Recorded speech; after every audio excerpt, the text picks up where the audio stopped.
Assalamualaikum warahmatullahi wabarakatuh. Perkenalkan, saya Muhammad Rifai, calon guru penggerak angkatan 7 dari SD Negeri 02 Singare, Kabupaten Pekalongan. Pada kesempatan ini, saya akan memaparkan aksi nyata modul 1.4, yaitu budaya positif. Terlebih dahulu, saya perkenalkan untuk fasilitator saya adalah Ibu DRA Dharma Lelasari MPD. Sedangkan untuk pengajar praktiknya adalah Ibu Titi Sulistianingrum SPD MAP. Aksi nyata budaya positif yang akan saya lakukan kali ini yaitu meliputi dua kegiatan. Yang pertama adalah pembuatan kesepakatan kelas dengan warga kelas 6. Yang kedua yaitu pengimpasan budaya positif dengan rekan sejawat di SD Negeri 02 Singare, Kabupaten Pekalongan. Latar belakang.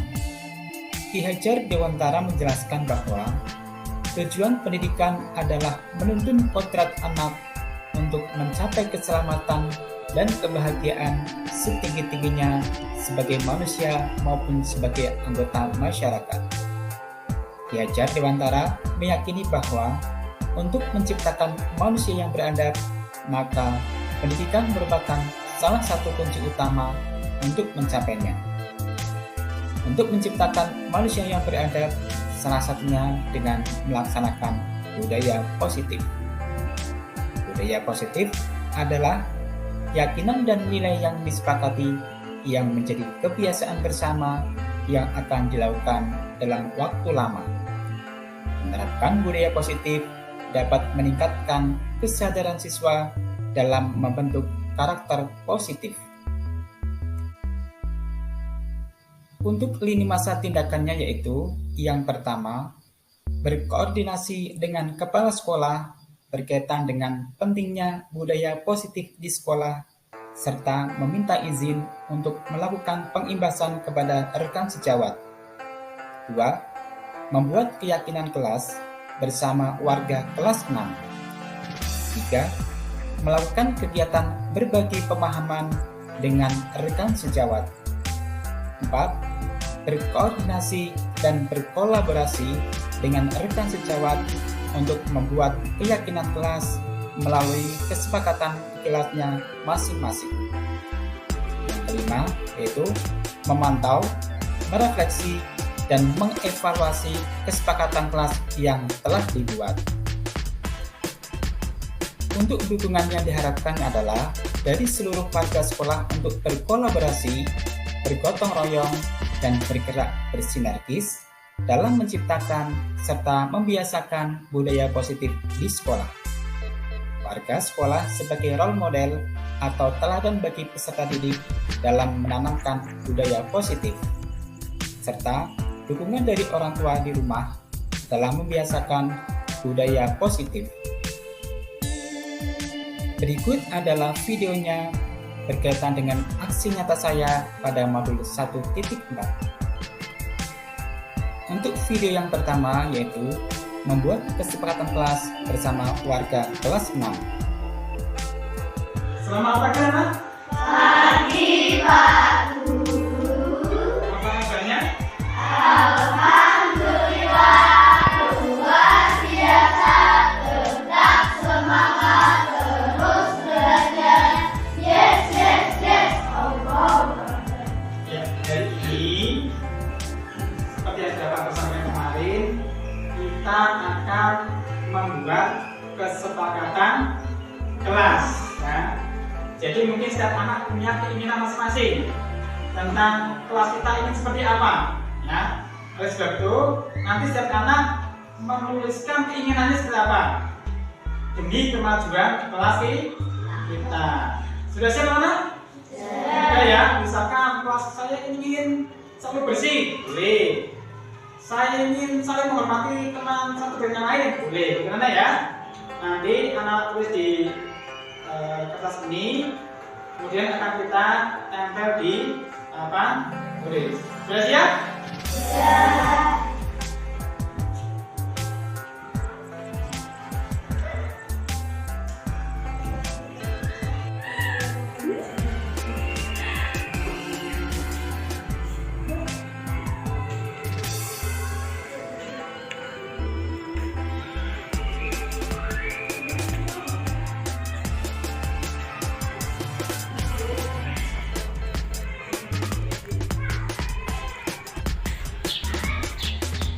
Sudah jadi anak tulisannya?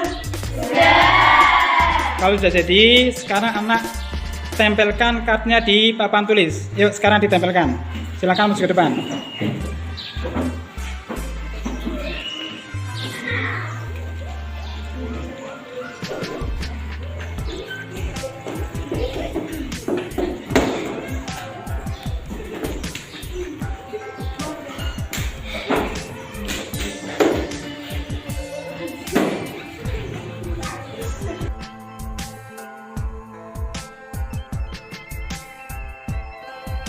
Video yang kedua yaitu pengimbasan budaya positif dengan rekan sejawat di SD Negeri 02 Sengare, Kabupaten Pekalongan.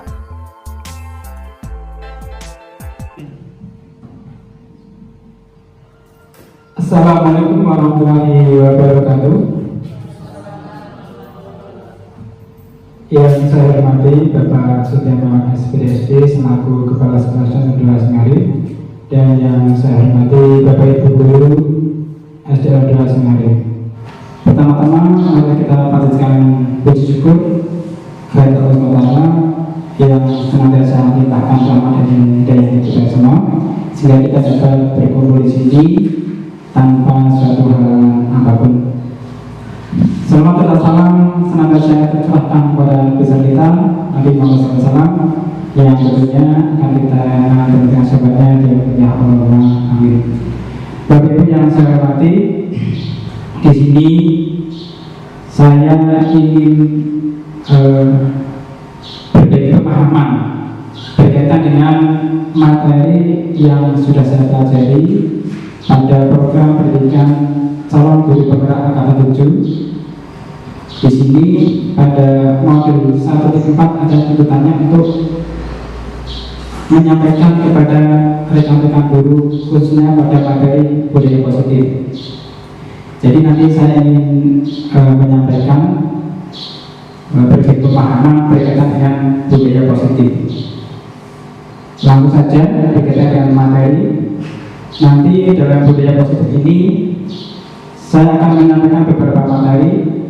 Yang pertama yaitu teori motivasi, kedua nanti 5 kebutuhan dasar manusia, berikutnya adalah 5 posisi kontrol, kemudian ada pembuatan keyakinan kelas, dan yang terakhir adalah restitusi dan segitiga restitusi.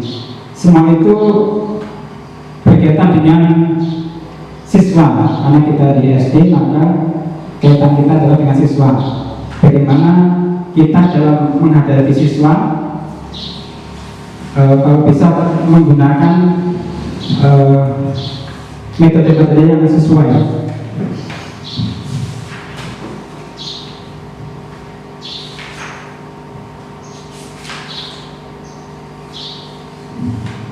Di sini tujuannya adalah disiplin positif, yaitu menanamkan motivasi pada murid-murid kita untuk menjadi orang-orang yang mereka inginkan dan menghargai diri sendiri dengan nilai-nilai yang mereka percaya.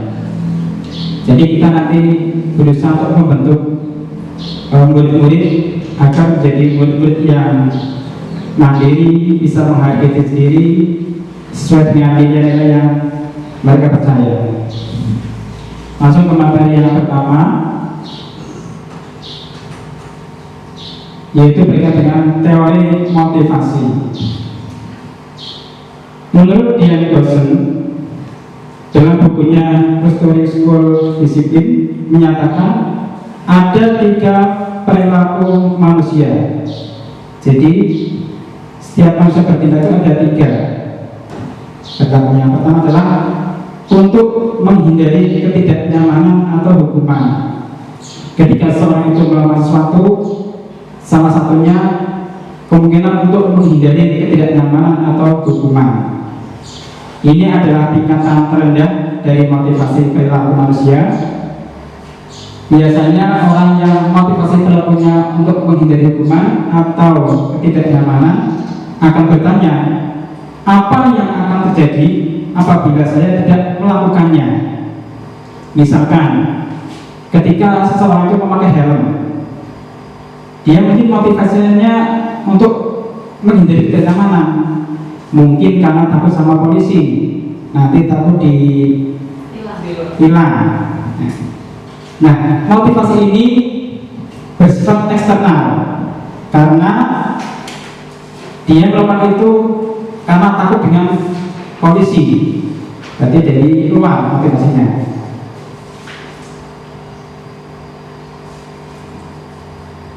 Kemudian yang kedua, motivasinya adalah untuk mendapatkan imbalan atau penghargaan dari orang lain. Nah, yang nomor 2 ini satu tingkat di atas motivasi yang pertama, jadi lebih agak tinggi. Di sini orang berperilaku untuk mendapatkan imbalan atau penghargaan dari orang lain. Orang dengan motivasi ini akan bertanya, apa yang akan saya dapatkan apabila saya melakukannya? Mungkin hadiah atau pujian atau imbalan. Misalnya pada anak, tadi motivasi yang pertama, ketika anak melakukan mengerjakan PR karena takut dimarahi oleh bapak gurunya, berarti pada motivasi yang pertama untuk menghindari ketidaknyamanan atau hukuman, masih eksternal ya. Kemudian yang nomor 2 ini, mungkin anak itu mengerjakan PR atau tugas karena nanti guru Pak Guru akan memberikan hadiah atau pujian seandainya saya dapat nilai yang bagus. Nah, itu pun masih bersifat eksternal. Jadi anak melakukan itu karena pengaruh orang lain. Nah, kemudian yang ketiga,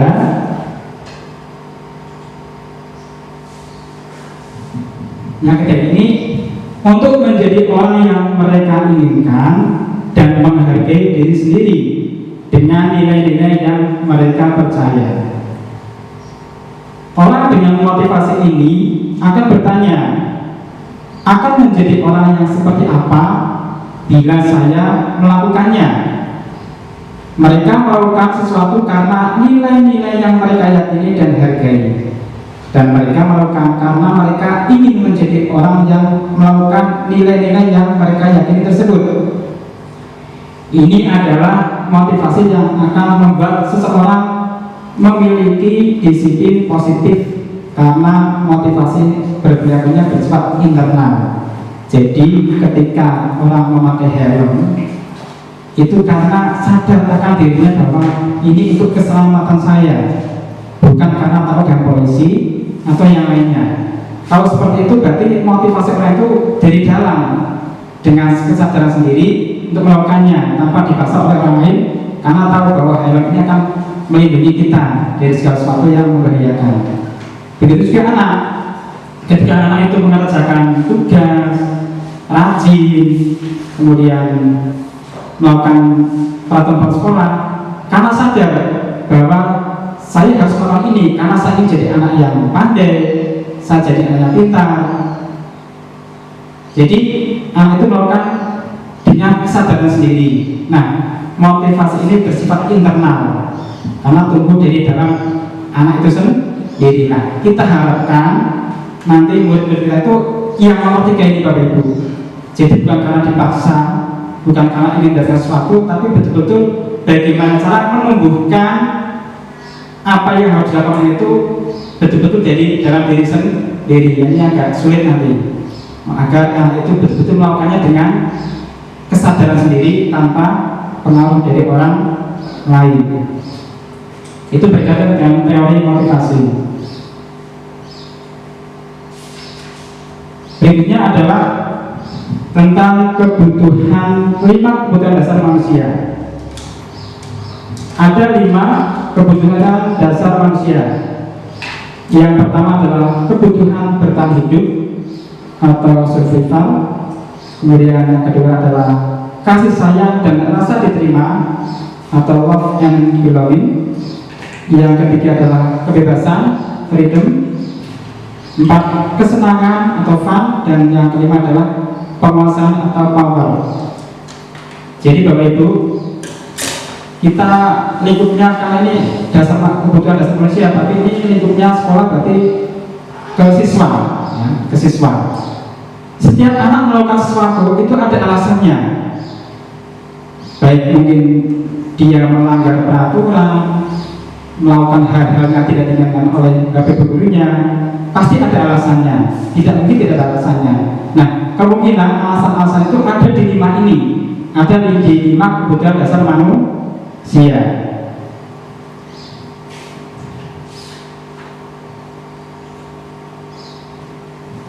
Yang pertama tadi kebutuhan bertahan hidup adalah kebutuhan yang bersifat fisiologis untuk bertahan hidup, misalnya kesehatan, rumah, dan makanan. Kebutuhan biologis sebagai bagian dari proses reproduksi termasuk kebutuhan untuk tetap bertahan hidup. Jadi satu-satunya dari 5 itu ada satu yaitu yang bersifat fisiologis, yaitu kebutuhan bertahan hidup. Misalkan ada anak yang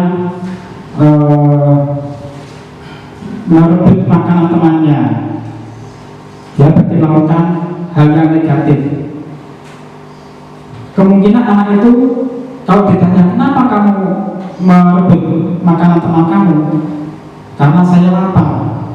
Berarti anak itu adalah untuk memenuhi kebutuhan bertahan hidup. Mungkin solusinya berarti besok kamu harus bawa bekal. Yang kedua adalah kasih sayang dan rasa diterima. Kebutuhan untuk diterima. Kebutuhan ini dan 3 kebutuhan berikutnya adalah kebutuhan psikologis. Kebutuhan untuk disayangi dan diterima meliputi kebutuhan akan hubungan dan koneksi sosial, kebutuhan untuk memberi dan menerima kasih sayang, dan kebutuhan untuk merasa menjadi bagian dari suatu kelompok. Jadi ketika anak melakukan sesuatu karena mungkin dia butuh kasih sayang dari gurunya atau dari temannya.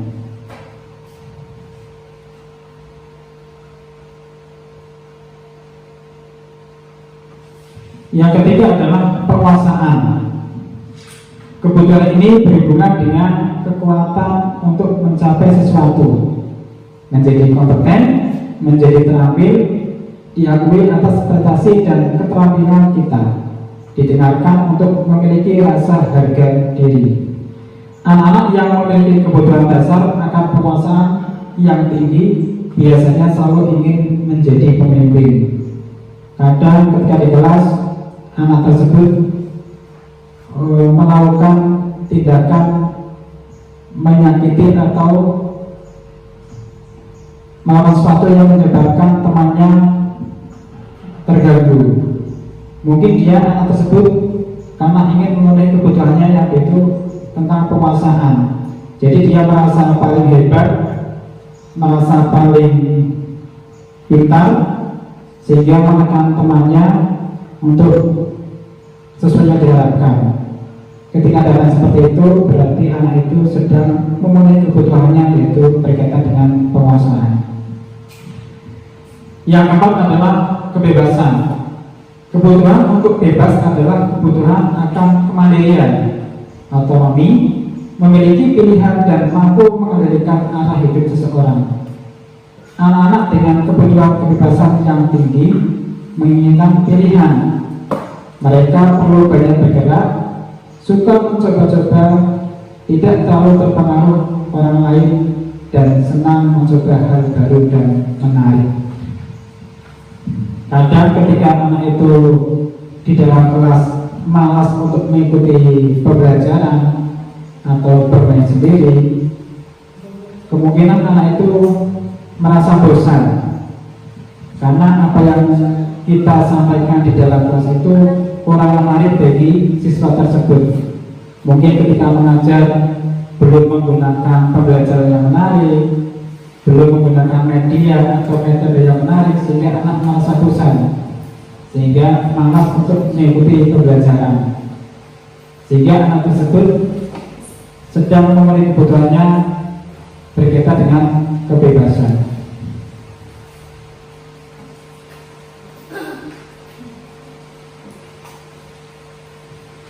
Yang kelima adalah kesenangan. Kebutuhan akan kesenangan adalah kebutuhan untuk mencari kesenangan bermain dan tertawa. Bayangkan hidup tanpa kenikmatan apapun, betapa menyedihkan. Belajar menghubungkan kebutuhan akan kesenangan dengan belajar. Jadi kita diharapkan sebagai pendidik untuk bisa menghadirkan hal-hal yang menarik, membuat siswa untuk merasa senang agar dia dapat mengikuti pembelajaran dengan baik.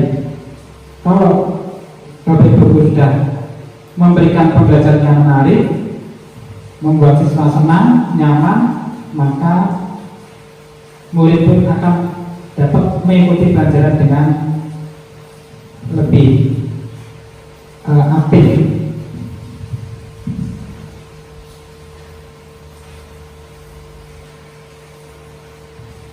Materi berikutnya adalah 5 posisi kontrol. Di sini ada 5 posisi kontrol, ada penghukum, kedua sebagai pembuat orang merasa bersalah, 3 sebagai teman, 4 sebagai monitor atau pemantau, dan 5 sebagai manajer. Kadang kita dalam menghadapi siswa melakukan sesuatu tindakan yang menurut kita anggap benar. Ternyata apa yang kita lakukan mungkin sebagai penghukum, bisa sebagai teman, dan seterusnya. Ketika anak melakukan kesalahan, kemudian kita menyuruh anak itu untuk berlari di lapangan dan seterusnya, berarti kita sedang memposisikan kita sebagai penghukum. Kalau untuk membuat orang merasa bersalah, seorang guru misalkan kecewa dengan siswanya, kamu tahu tidak, nanti saya merasa nanti saya akan dibayar oleh bapak kepala sekolah dan seterusnya. Jadi dengan pernyataan seperti itu, maka anak akan dianggap merasa bersalah, kemudian menjadikan anak tersebut tidak percaya diri. Untuk sebagai teman, kadang kita sebagai guru ketika menghadapi siswa, sebagai teman, ketika menghadapi masalah, untuk menyelesaikannya terlalu luas, sehingga nanti anak ketika kita posisikan sebagai teman, anak akan kurang menghargai kita karena dianggap kita adalah temannya. Makanya Pak Guru seperti itu, tidak marah, tidak tegas, besok lagi akan seperti lagi. Yang seperti itu bisa kita memposisikan sebagai teman. Kemudian ada monitor pemantau. Kalau sebagai monitor pemantau, kita hanya menyampaikan aturan-aturan yang ada di sekolah kita. Ketika anak melakukan kesalahan, datang terlambat, maka guru hanya menyampaikan aturan-aturan yang ada di sekolah kita seperti ini, untuk mengingatkan anak tersebut bahwa tidak boleh datang terlambat. Ketika seperti itu, kita sudah memposisikan sebagai pemantau. Kemudian yang kelima adalah sebagai manajer. Nah, dari kelima posisi ini sebaiknya kita dalam menghadapi anak sebagai manajer. Kenapa? Karena dengan sebagai manajer, kita ketika anak melakukan kesalahan, kita akan berikan pertanyaan-pertanyaan yang bermakna, sehingga anak itu berpikir untuk ikut menyelesaikan permasalahan yang sedang dihadapi. Dengan seperti itu, anak juga diajak untuk ikut berpikir untuk menyelesaikan masalah yang sedang dia lakukan. Jadi dengan seperti itu, kemungkinan kedepannya anak itu tidak akan mengulanginya lagi.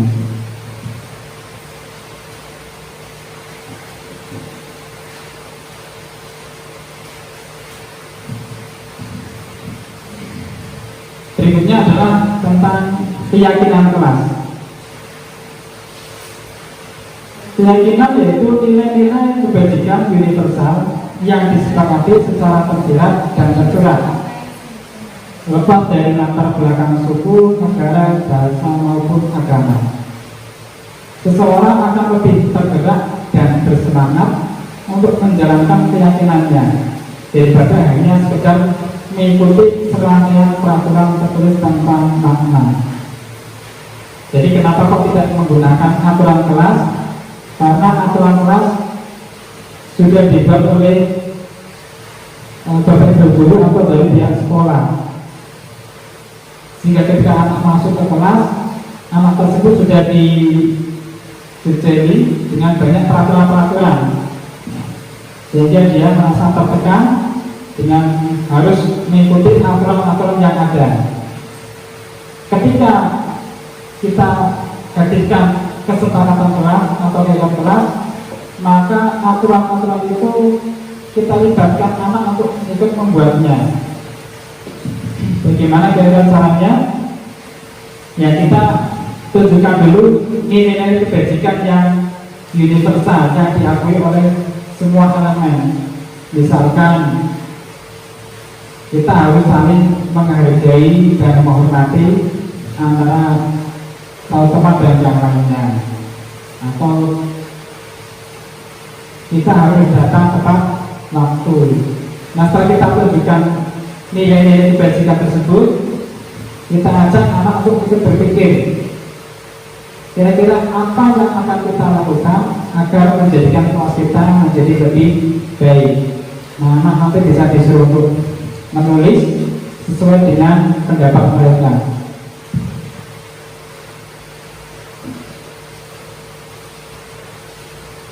Ini ada cara untuk membentuk keyakinan sekolah atau kelas. Keyakinan kelas bersifat lebih abstrak daripada peraturan yang lebih rinci dan konkret. Keyakinan kelas berupa pernyataan-pernyataan universal. Pernyataan keyakinan kelas senantiasa dibuat dengan bentuk positif. Keyakinan kelas hendaknya tidak terlalu banyak sehingga mudah diingat dan dipahami oleh semua warga kelas. Keyakinan kelas sebaiknya sesuatu yang dapat diterapkan di lingkungan tersebut, dan semua warga kelas hendaknya ikut berkontribusi dalam pembuatan keyakinan kelas lewat kegiatan curah pendapat. Jadi sebelum keyakinan kelas itu disepakati, kita harus meminta anak untuk berpendapat. Kelas kita inginnya dibuat seperti apa? Nah, nanti setiap anak disuruh untuk mengeluarkan pendapatnya. Seperti yang sudah saya lakukan, di situ anak saya beri kertas untuk menuliskan pendapatnya. Ada yang meminta kelasnya selalu bersih, ada yang meminta kita harus saling menghormati dan menghargai, dan seterusnya.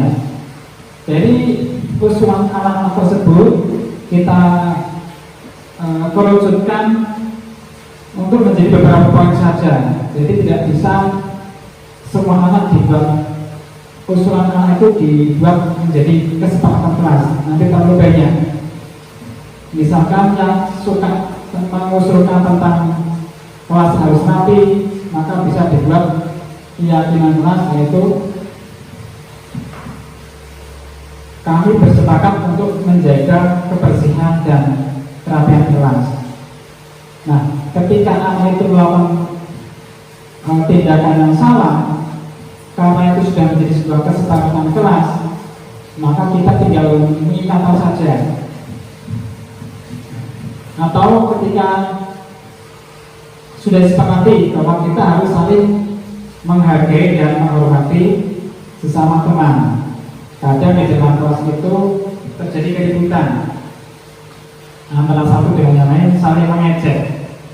Nah, ketika ada yang seperti itu, kita tinggal mengingatkan saja bahwa apa yang sudah kita sepakati tidak boleh saling mengejek, kita harus saling menghormati dan menghargai, sehingga anak tersebut akan sadar bahwa dia melanggar kesepakatan kelas, dan setidaknya mudah-mudahan kedepannya tidak mengulangnya lagi.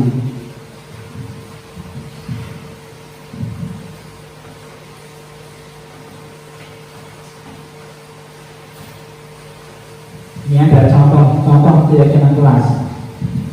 Selalu bersikap positif, senantiasa menjadi diri terbaik, percaya dan menghormati orang lain serta barang miliknya, berkomitmen terhadap setiap tugas, senantiasa membantu, datang tepat waktu, saling menjaga kebersihan. Nah, keyakinan kelas ini bisa digunakan di dalam kelas Bapak Ibu Guru untuk nanti bisa disepakati murid-muridnya, sehingga ketika kita jadikan sebuah kesepakatan kelas, maka setiap anak akan menghargai kesepakatan tersebut. Kenapa? Karena kesepakatan itu sudah diusulkan oleh siswa. Jadi bukan kita yang buat, tapi berawal dari usulan siswa.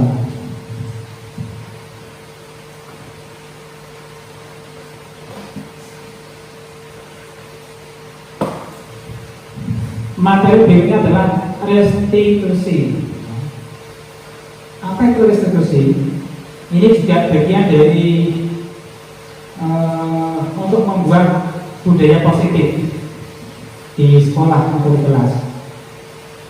Restitusi adalah proses menciptakan kondisi bagi murid untuk memperbaiki kesalahan mereka sehingga mereka bisa kembali pada kelompok mereka dengan karakter yang lebih kuat.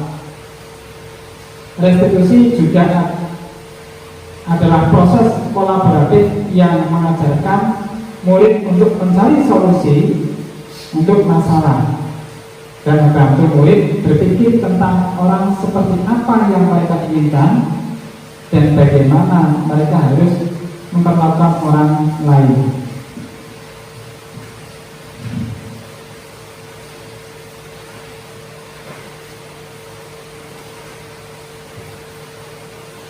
Kemudian ada segitiga restitusi. Segitiga restitusi adalah suatu proses dialog yang dijalankan oleh guru atau orang tua agar dapat menghasilkan murid yang mandiri dan bertanggung jawab. Jadi ketika kita menghadapi anak yang bermasalah, selain tadi harus bersikap sebagai memposisikan sebagai manajer, nah bisa kita selesaikan masalah tersebut dengan segitiga restitusi, sehingga anak tersebut tidak langsung dihakimi atau diposisikan langsung bersalah, karena setiap anak atau setiap orang pasti melakukan kesalahan.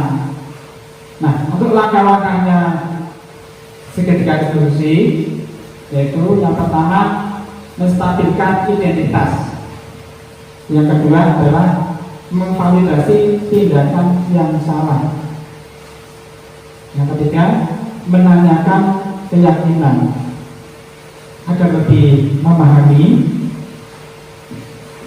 Berkaitan dengan segitiga restitusi, Bapak Ibu akan saya perlihatkan video bagaimana cara menghadapi anak yang melakukan kesalahan.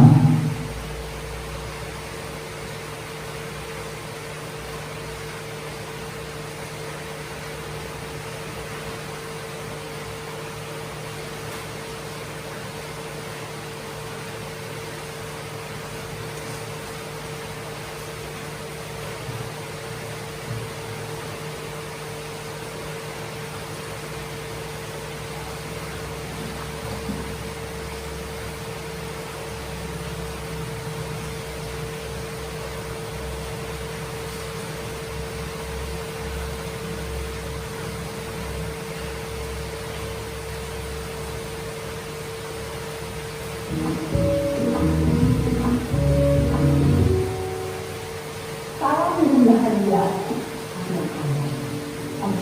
kita akan membahas tentang salah satu program positif yang diterapkan di lingkungan sekolah yang dikenal dengan nama restitusi.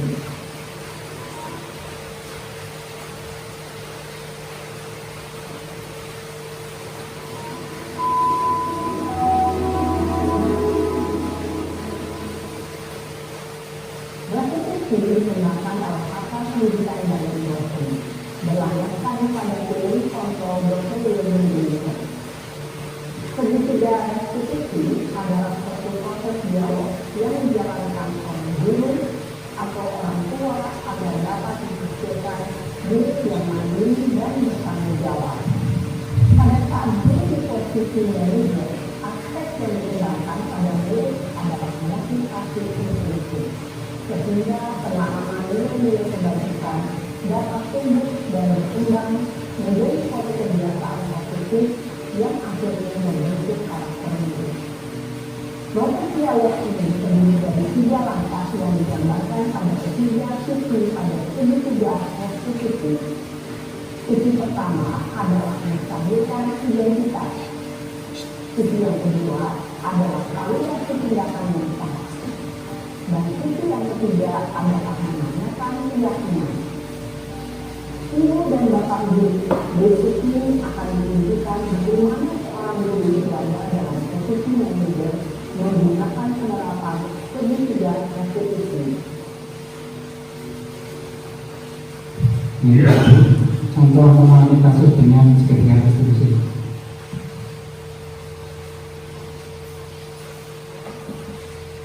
Yang salah. Silakan dapat bicara. Kenapa harus ada itu?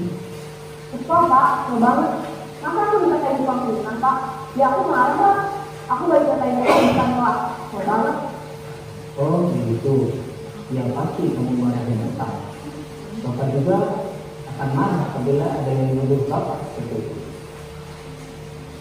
Kemudian pada saat itu kamu mau melakukan apa? Ya saya harus melakukan mereka Pak. Betul banget. Saya bentak-bentak dia pada teman lain. Oh begitu. Pasti kamu melakukan seperti itu karena suatu alasan tertentu bukan? Iyalah, saya biasa aja Pak. Ya saya ada gini lah. Masa saya disuruh tukang urusan? Ya wajar lah. Mempertahankan harga diri itu sesuatu yang penting buat kamu. Untung kalau tidak lebih gagal lagi. Hanya meminta-minta. Iya Pak. Untung saya masih bersabar dan hanya meminta saja. Sudah gemes padahal. Saya pasti udah gini lah. Ya pasti ya. Tapi kamu memilih untuk tetap bertahan dan bersabar. Kamu memilih untuk tidak berbuat lebih parah lagi. Iya. Nah, sekarang coba kita lihat lagi. Tindakan kamu yang bentak-bentak kita di kelas. Tindakan kamu itu kira-kira sesuai dengan keyakinan kelas atau itu kamu tidak? Enggak lah Pak. Capek Pak, belum marah. Jadi keyakinan asosiatif mana yang perlu sesuai dengan keinginan kamu? Ya, saya sebenarnya sangat menghargai orang lain. Mungkin saat itu saya menjadi emosi. Jadi tidak menginginkan sikap itu. Kamu meyakini tidak? Menghargai orang lain itu penting buat kamu. Yakin lah Pak. Iya, setuju. Kita harus saling menghargai. Namun ada juga keyakinan yang kita sepakati yang perlu kita jalankan apabila kita sedang marah, kan? Ya, saya bisa berlaku mulai dengan diri sendiri. Saya bisa jadi lebih sabar, mengambil waktu juga untuk berpikir mau apa selanjutnya.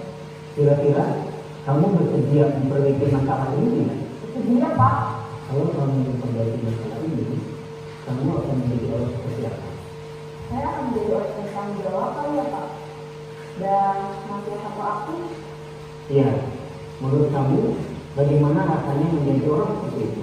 Ya nyaman lah, bangga bisa bersabar dan menghargai. Baiklah kalau begitu. Yuk kita pikirkan bagaimana memperbaiki masalah ini.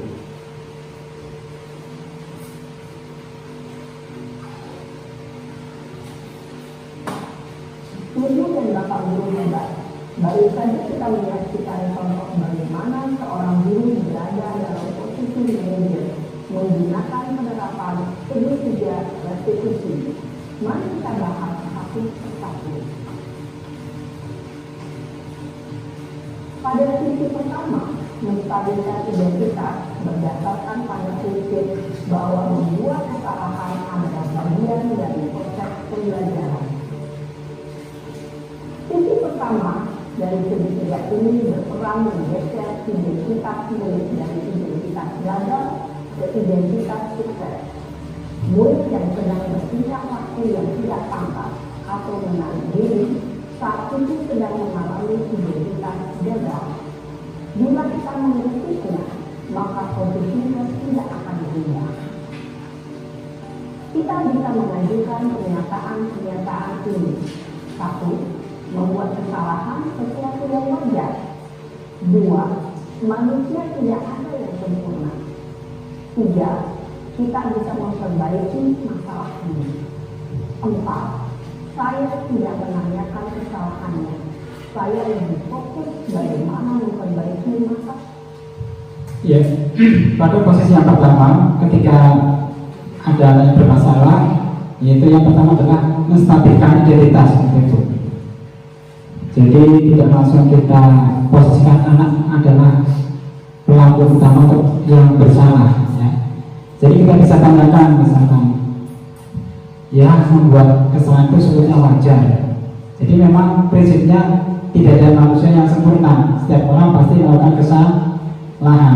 Jadi kemudian kita kok bisa memperbaiki masalah ini, dan bisa ditanyakan kepada anak bahwa di sini saya tidak ingin menyalahkan kamu, tapi mencari pemecahan atau solusi dari permasalahan yang sudah kamu timbulkan. Dengan seperti itu, kita juga untuk menstabilkan anak yang merasa bersalah. Kalau sudah merasa bersalah, kalau kita langsung melakukan tindakan-tindakan yang menghardik atau menyudutkan mereka, kasihan. Jadi agar mereka juga percaya diri untuk tersudutkan karena kesalahan sudah dibuat. Yang pertama di menstabilkan identitas. Salah ini, 5. Apakah saat ini kamu pernah menjadi orang yang baik untuk dirimu sendiri? Pada sisi kedua, validasi tindakan yang salah. Setelah itu masuk ke sisi kedua, yaitu validasi tindakan yang salah. Kebutuhan tertentu.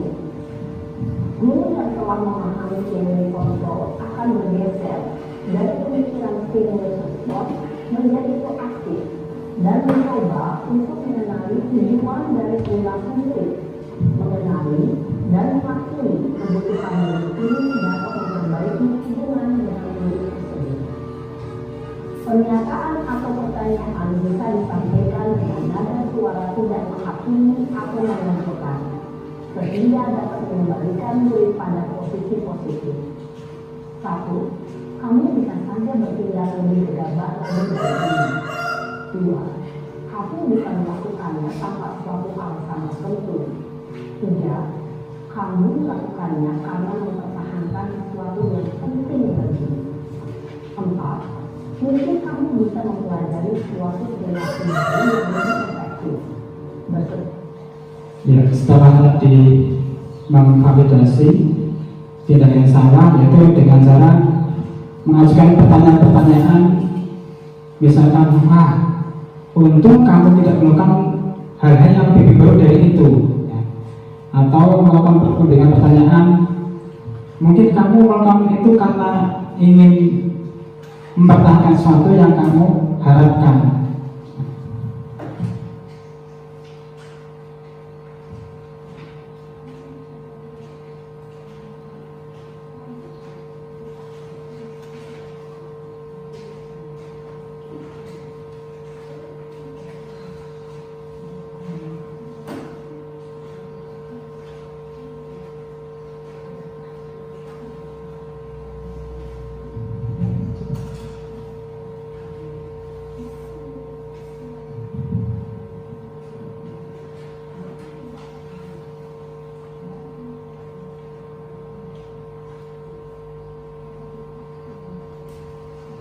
Kemudian tahap yang ketiga, menanyakan keyakinan. Nah, tadi setelah misalkan ada anak yang tidak menghargai temannya dengan menyakitinya. Tindakan yang ketiga adalah menanyakan keyakinan kelas yang sudah disepakati bersama. Contohnya, misalkan anak itu menyebut buku temannya. apakah dengan menyebut buku teman kamu itu melakukan perbuatan yang baik? Tentu dia akan berpikir bahwa ternyata menyebab itu tidak perbuatan tidak baik. Terus kita bisa lanjutkan, apakah dengan menyebut buku itu sesuai dengan keyakinan yang kelas kita yang sudah kita buat? Nah, karena sebelumnya itu sudah kita sampaikan tentang keyakinan kelas, maka anak itu tentu akan berpikir, oh iya, saya sudah melanggar keyakinan kelas kita bersama. Dengan pertanyaan seperti itu, kita intinya untuk mengajak berpikir ketika anak berbuat salah, untuk ikut menyelesaikan masalah itu dengan mengajak anak berpikir untuk mencari solusinya sendiri. Kira-kira kalau kamu melakukan seperti ini, apa yang akan kamu lakukan ke depannya? Mungkin dia akan, oh ya karena saya salah ya saya minta maaf.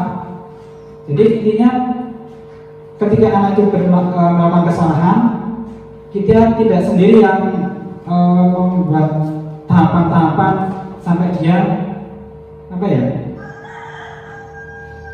mengakui kesalahannya, tetapi diajak berpikir bahwa saya ini berarti salah, saya sudah melanggar kesepakatan kelas, berarti saya harus berikutnya saya harus minta maaf. Dengan seperti itu dia tumbuh dari dirinya sendiri untuk melakukan itu, sehingga tidak merasa dipaksa oleh gurunya, juga tidak mau disudutkan oleh gurunya, tapi diajak untuk berpikir bersama untuk menyelesaikan masalah-masalah tersebut dengan cara guru tersebut memberikan pertanyaan-pertanyaan yang bermakna. Lebih seperti itu Bapak Ibu.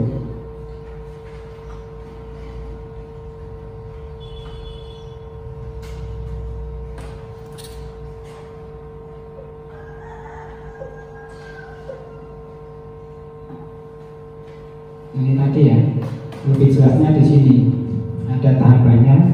Ketika kita menghadapi anak yang bermasalah, itu kita panggil tentunya kan, kita panggil, kita dudukkan anak tersebut. Langkah yang pertama yaitu menstabilkan identitas. Bisa dengan memberikan pertanyaan, setiap orang pasti melakukan kesalahan tadi ya, untuk menenangkan anak dulu bahwa dia tidak merasa yang paling bersalah.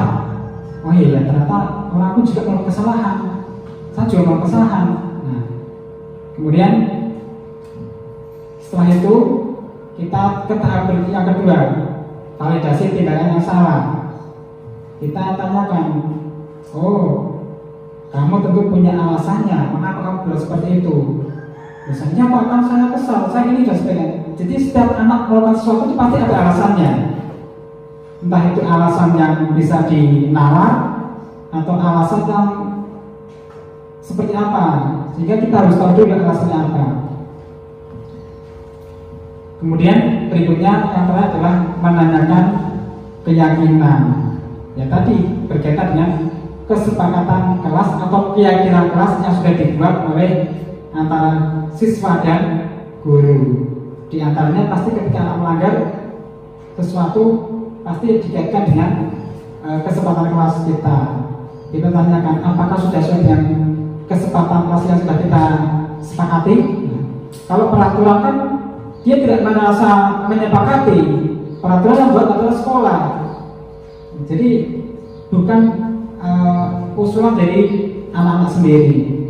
Saya yakin ketika dihadirkan keyakinan kelas atau kesepakatan kelas di kelas, maka anak akan lebih menghargai, menghormati keyakinan tersebut. Kenapa? Karena keyakinan atau kesepakatan itu yang membuat adalah anak sendiri.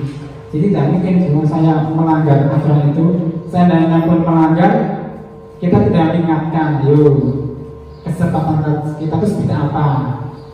Nah, dari situ akan muncul pemecahan masalah yang diharapkan.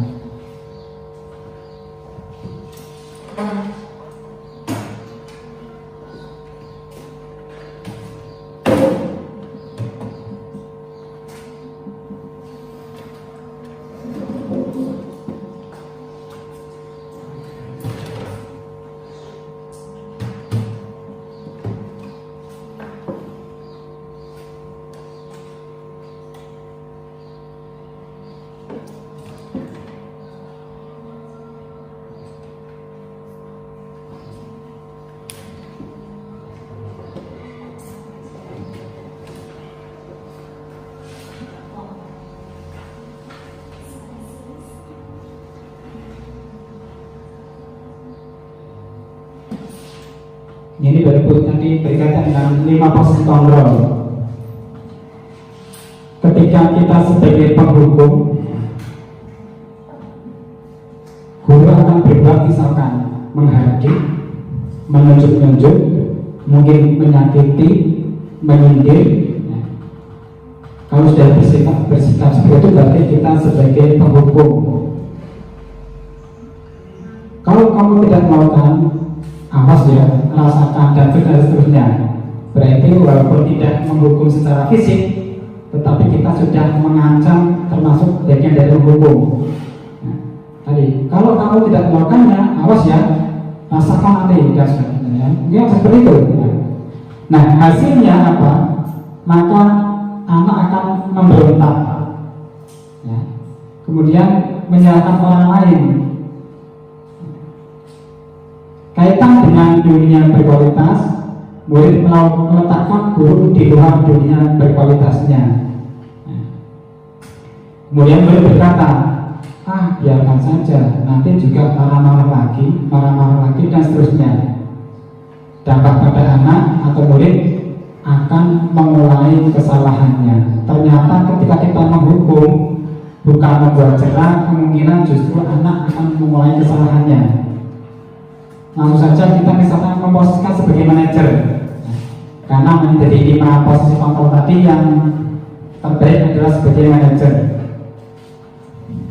Misalkan ada anak yang berbuat salah, apa yang harus dibuat dulu yaitu mengajukan pertanyaan yang bermakna tadi, tidak langsung dan sebagainya marah ya.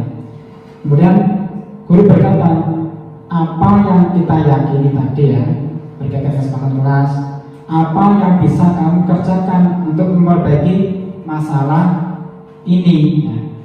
Nah, anak diajak berpikir tadi. Kemudian hasilnya menguatkan pribadi, mengakui kesalahannya, saya tahu apa yang harus saya lakukan untuk kedepannya. Siswa akan seperti itu. Kemudian kaitan dengan dunia berkualitas, murid meletakkan dirinya sebagai individu yang positif dalam dunia berkualitas. Murid akan berkata, bagaimana caranya saya bisa memperbaiki kesalahannya atau keadaannya. Dengan diberikan pertanyaan yang bermakna, maka murid akan berpikir untuk bisa menyelesaikan masalah tersebut. Dan dampak pada murid akan mengevaluasi diri, bagaimana cara memperbaiki diri. Mudah-mudahan seperti itu Bapak Ibu. Jadi walaupun memang untuk bisa sesuai yang diharapkan oleh kita sebagai manajer dan seterusnya, perlu waktu yang panjang untuk memahami itu semua. Minimal kita sedikit-sedikit untuk bisa melaksanakannya, karena kita sebagai pendidik harus memberikan yang terbaik pada anak.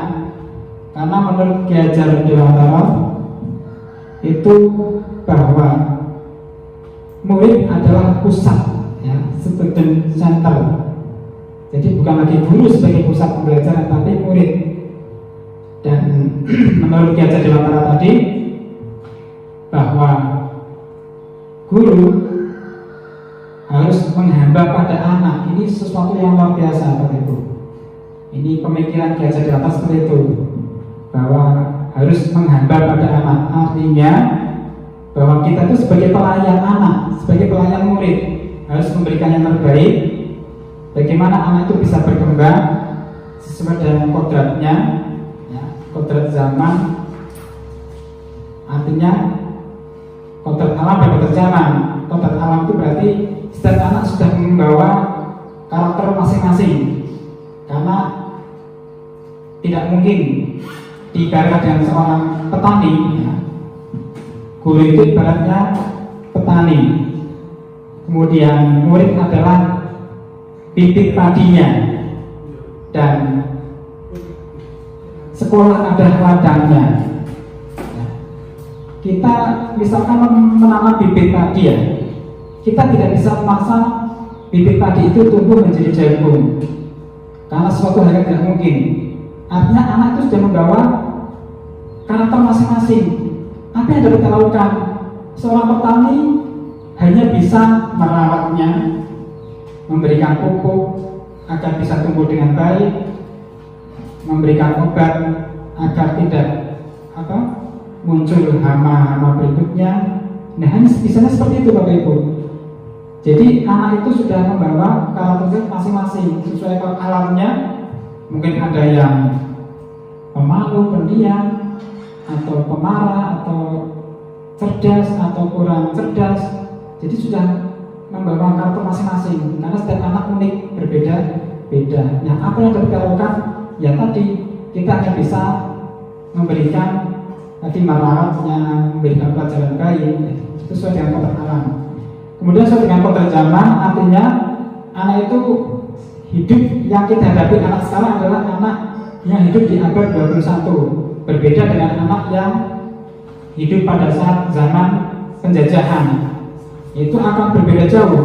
Mungkin pada saat pendidikan pada zaman Belanda hanya orang-orang tertentu, kemudian menggunakan media ala kadarnya, tidak ada buku, hanya menggunakan apa Pak Tio? Asbak dan seterusnya, sabak ya, yang batu untuk menulis ini. Tapi berbeda dengan anak-anak kita sekarang. Anak kita sekarang hidup di zaman abad 21. Tentunya sesuai kodrat zamannya, ketika kita mengajar harus disesuaikan dengan zaman saat ini. Berarti tuntutannya adalah teknologi. Kita mengajar anak itu berarti menghadirkan pembelajaran yang menarik dengan apa? Dengan media yang pada zaman saat ini ya. Media, metode.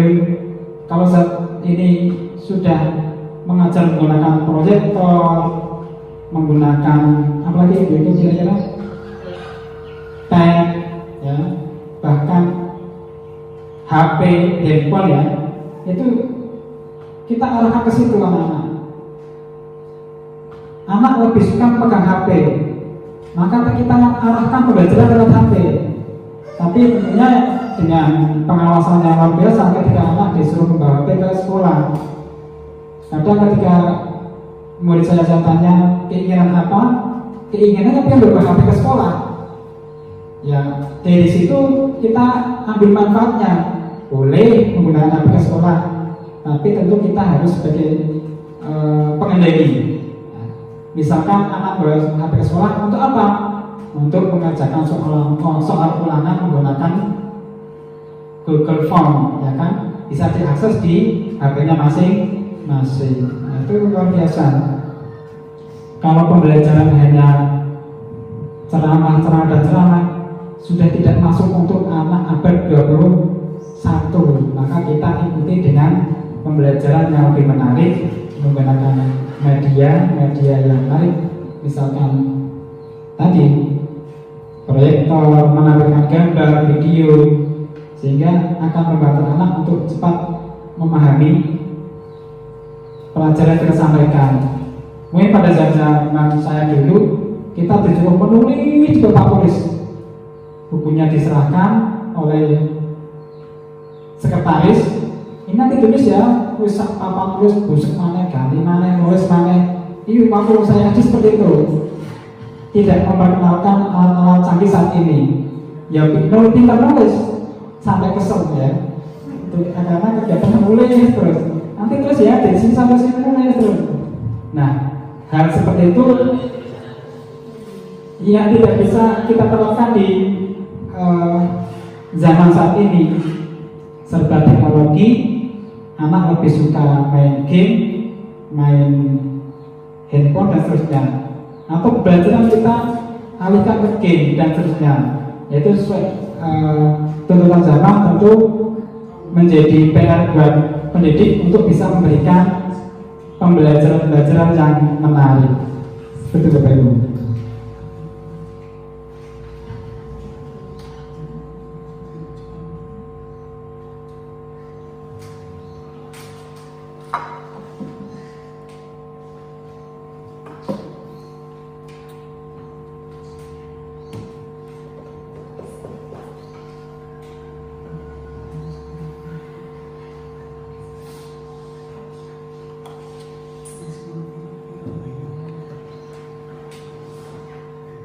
Nah, sekarang kita harus bisa bedakan antara hukuman dan konsekuensi.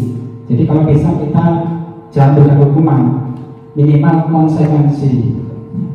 Di sini contohnya, anak mencatat 100 kali di dalam buku kalimat saya tidak akan terlambat lagi dan seterusnya. Pernah kita tahu itu?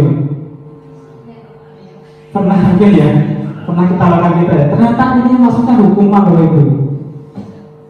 Ya, anak hanya menulis saja maksud ya, karena sebuah hukuman.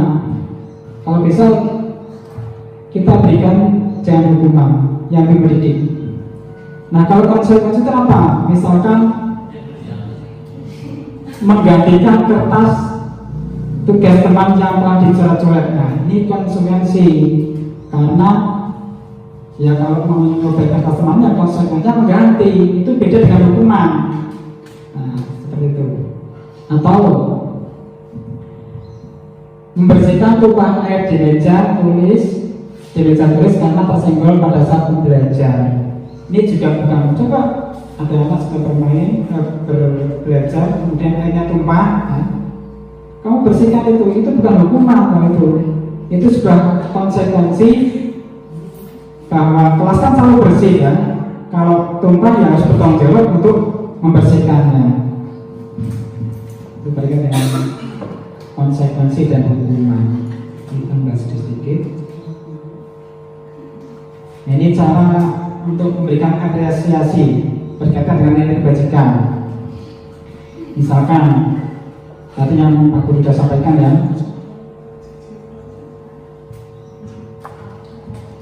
kemarin saya perhatikan misalnya ada anak yang tadi membuang sampah tadi ya, kita harus beri apresiasi, jangan dibiarkan begitu saja.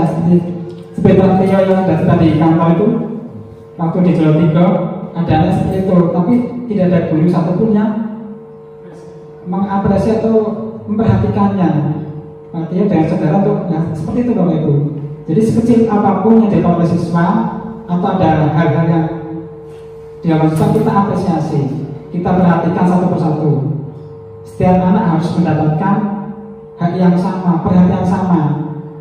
Tidak hanya anak yang pandai saja, tapi anak yang mungkin kurang pun kita harus perhatikan, sehingga tidak merasa tersudutkan, terpinggirkan. Nah, paling nanti Bapak Ibu Guru itu perhatiannya dia, nanti yang diperhatikan dia, sehingga dia sudah masuk kelas sudah malas untuk belajar, dia ada semangat. Padahal anak-anak seperti itu yang butuh perhatian khusus. Menurut saya menghargai kepedulianmu pada saat kamu membantu teman-temanmu di tugas kelompok. Ketika ada anak yang melakukan hal yang sedikit saja melambaikan, kita apresiasi. Wah, luar biasa kamu ya, sudah peduli dengan temannya. Nah, sehingga sepanjang hari dia akan merasa, wah, saya sudah diapresiasi oleh guru saya dan khususnya. Kemudian contoh lagi, terima kasih untuk rasa tanggung jawabmu pada saat kamu memungut kertas-kertas yang berserakan di lantai. Kalau kita tidak peduli, ya anak itu mungkin akan malas untuk melakukannya lagi. Tapi dengan memberikan apresiasi, kemungkinan anak itu akan kedepannya akan lebih baik lagi, dan seterusnya.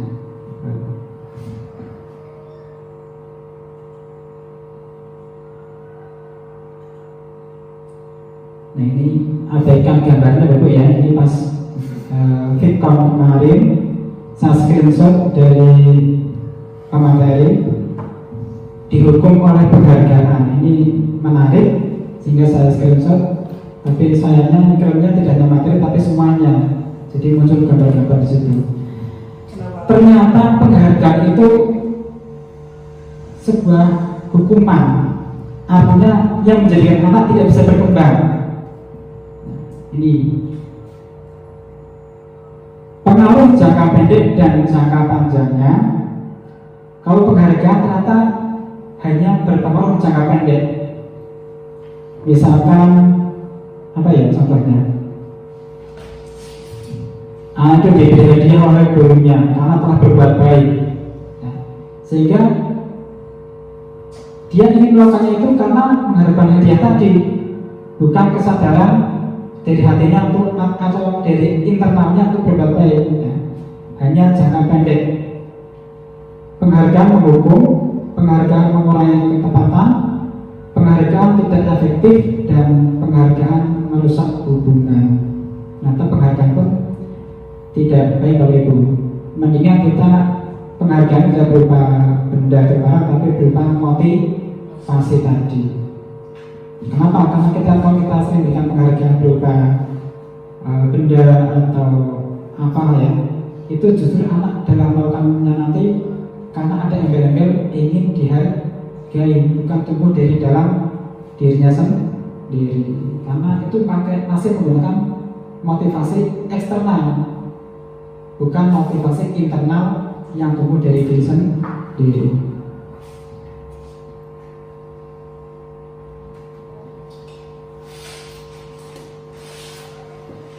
Nah, ini contoh kesepakatan kelas. Ini kami guru dan murid yang saling menyayangi, kami murid yang semangat belajar, kami murid yang peduli dengan teman-teman. Ketika ada, ini biasanya kelas rendahnya Bapak Ibu ya, yang ujuk-ujuk datang kantor, Pak terjadi tawuran, ya ini luar biasa. Kelas rendah ada tawuran Pak, ada berkelahi, ada dan seterusnya. Biasanya kelas rendah yang tingkat nalarnya belum begitu paham ya, nalar ya. Kalau kelas tinggi malah kelasnya tuh kok nggak ada gelut-gelutan dan sebagainya ya, karena justru dikit dulu ya gelutan drama. Karena mereka sudah bisa diajak berpikir bahwa kita harus saling menghargai dan menghormati. Kalau kelas rendah kan tidak tahu menghormati bagaimana, menghargai itu bagaimana, sehingga ya tadi untuk memenuhi kebutuhan kekuasaan tadi, merasa hebat, mukul temannya, mengajak gelut dan seterusnya. Jadi di sini walaupun kelas rendah kita buat kesepakatan kelas tadi. Nah, untuk dipanjang. Kalau yang kelas rendah jangan banyak-banyak ya Bu. Kira-kira kasus yang sering timbul apa? Tadi berkelahi ya. Biasanya kan sering berkelahi ya. Apalagi kira-kira yang sering timbul di kelas rendah? Mengecek. Berarti kan nanti kesepakatan sama itu. Maksudnya menghormati dan menghargai. Kalau di pertemuan tadi tulisan besar, tapi dibuatnya melibatkan anak. Nah, kamu ketika melakukan kesalahan, kamu sudah melanggar kesempatan kelas kita. Coba diberi pengarah seperti itu. Mudah-mudahan ada pengaruhnya lah. Karena selama ini kita kan seringnya memarahi ya. Ya saya juga mungkin seperti dulunya, memarahi, menghardik. Karena saya keselnya, capek kita harus cuma mau benar-benar contoh siapa sih kira-kira murid kita yang kelas 1 itu yang mencakar-cakar itu ya luar biasa.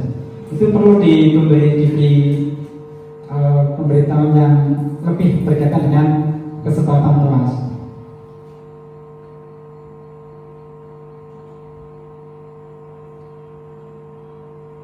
Nah, tadi keyakinan kelas, hukuman dan penghargaan tadi dibahas.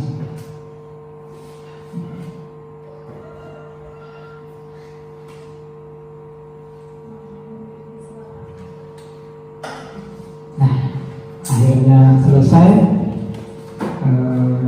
apa yang sudah saya sampaikan.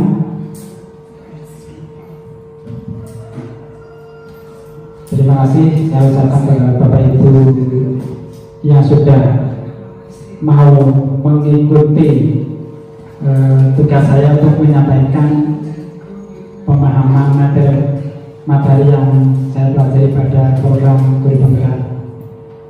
Mudah-mudahan apa yang sudah saya sampaikan tadi setidaknya memberikan pemahaman kepada Bapak Ibu berkaitan dengan budaya positif untuk menghadapi murid kita yang berbagai macam karakter dengan berbagai macam kepribadian dan seterusnya, untuk lebih memberikan tindakan yang terbaik ya, terhadap setiap anak yang melakukan kesalahan, karena mereka pasti punya alasannya, sehingga kita bisa menggali alasannya apa, terus apa yang harusnya dilakukan, bagaimana penyelesaiannya dan seterusnya.